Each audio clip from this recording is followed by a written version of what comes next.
Hi, this is Joe again with another review. For the sake of this video, we'll be discussing the 2001 Disney film, The Princess Diaries, starring Julie Andrews, Anne Hathaway, who's drop dead gorgeous in these movies, Hector Elizondo, I forgot who was in the first one, but anyway, the first Princess Diaries. I mean, this was the movie that really introduced Anne Hathaway to the world, really. And of course, years later, she became a Oscar-winning actress for her role in Les Miserables. And of course, this is a movie that really was a breakthrough performance in this film, and it was, I guess, you would call it like a summer hit, from Disney. Of course, Anne Hathaway plays a teenage. Even though in reality she was 19, so it was like 4 years older than the character was. She was like about 8. I think it was like 18, about to turn 19 when the movie came out. Anyway, she stars as Mia, who didn't know that she was royalty.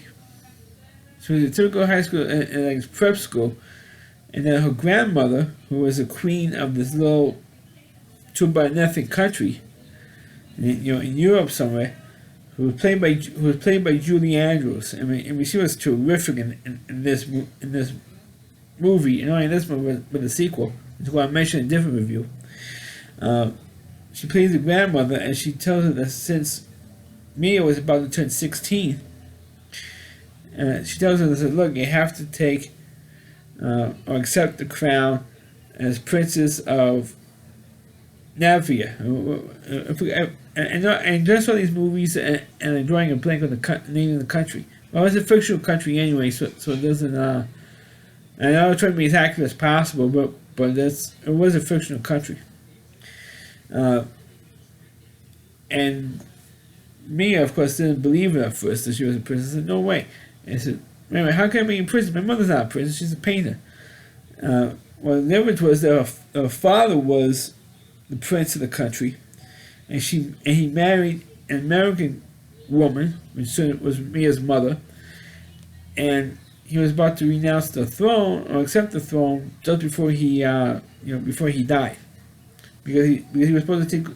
And Julie Andrews explains that he was supposed to take over for me, but unfortunately he died before he had the chance. So now you have to take the throne because you were the only blood heir, or blood relation to the prince there. And so what she did was she had to take like lessons on how to act like a princess and how to that type of thing, kind of like with like another modern version of Cinderella. As a matter of fact, I should point this out, that this movie and the sequel was both directed by Gary Marshall. And I should also and the reason why I'm bringing that up, because this was like, was 11 years after Pretty Woman, which is like a modern fairy tale, with Cinderella. And of course, there's like another version of a Cinderella story. And I should mention the two actors who was in Pretty Woman was in not only in the first Princess Diaries movie, but the sequel. That was Hector Elizondo, who played the head of security, but mostly in the first movie he was mostly the limo driver, driving Mia around and Princess and Julie Andrews' character around. Also, he was giving lessons to Mia and Anne Hathaway's character. That's like he did with Julia Roberts in Pretty Woman. He's like almost playing almost exactly the same type of a character, even though he played the hotel manager in Pretty Woman. But he was also giving, or helping, I should say, Julia Roberts, buying dresses, teaching her table manners, stuff like that in Pretty Woman. And so in this movie, he was pretty much doing the same thing, except he's only driving Mia around a lot of the time, picking her, driving her to school, picking her up from school, and all that stuff.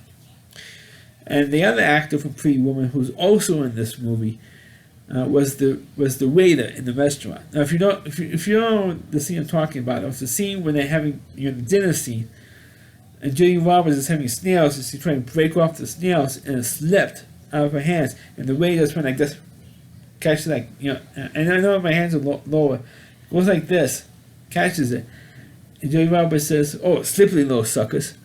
kind of got a big laugh from everybody, at the dinner table, and the waiter says, "It happens all the time." That waiter has a cameo in the two Princess Diaries movies, and he says the same line. And he says, "Oh, it happens all the time."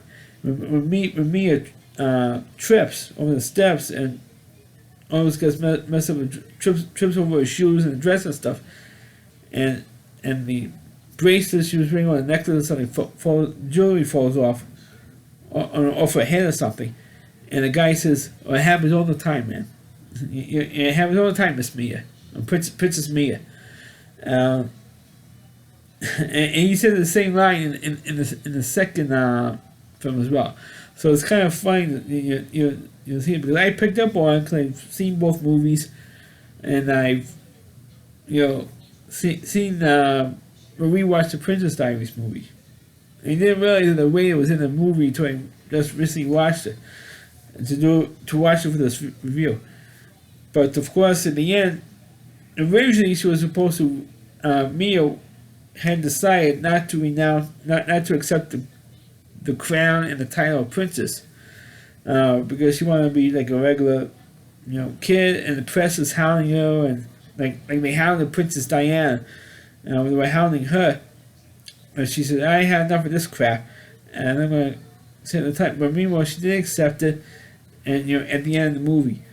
But of course, this movie, Anne Hathaway, even though it was perhaps not the greatest performance, but I thought I felt that she made the character believable.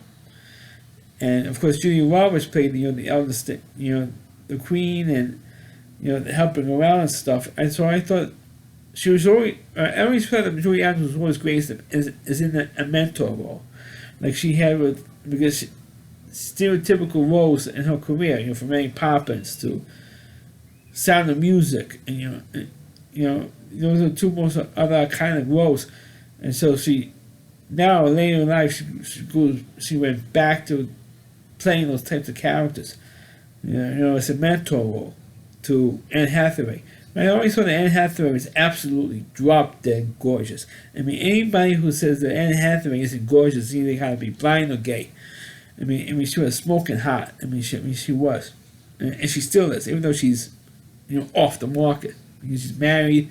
I heard she recently had a kid, so real private person. But hey, she's smoking. She was great in the Batman movie. I haven't seen the Les Mis movie that she did, but like you say, you have to be blind or gay not to know how smoking hot Anne Hathaway was. But I thought she was great in this movie, and she was also great in the maybe not so good as the sequel. It's like one of those unnecessary sequels the Disney made, which I'm going to get into in my next review. So let's review the movie The Princess Diaries. Please click on the video, please rate it, please subscribe to my channel, and please forward this video on your Facebook pages. You can check out all my reviews and on my YouTube channel at rallyc.com, so WDY, C.com. That's the homepage of Rally Reviewer, Chris Lee Moore, and please check out all his videos on his website. Thanks for watching. Catch you next time.